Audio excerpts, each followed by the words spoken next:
Ja, Schalümchen. Ich mache hier gerade eine Testaufnahme mit dem Synco A, A, A, A, oh, wie war mit dem Synco? A1, D1, C1, Synco.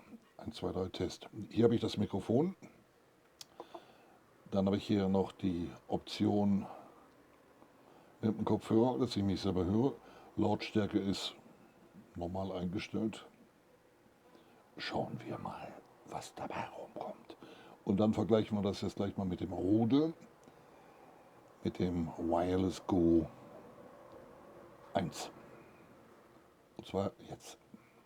So, und jetzt haben wir das Wireless Go. Allerdings ja, kann ich die Kopfhörer auch rausnehmen. Da gibt es nämlich keine Option, sich seinen Sound nochmal anzuhören. Falls hier Nebengeräusche zu hören sind, die Katze ist am Kacken.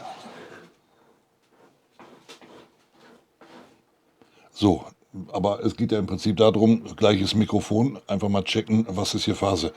Das Wireless Go steht jetzt auch nur auf 50% Audio und mit dem Originalmikrofon halt, ne?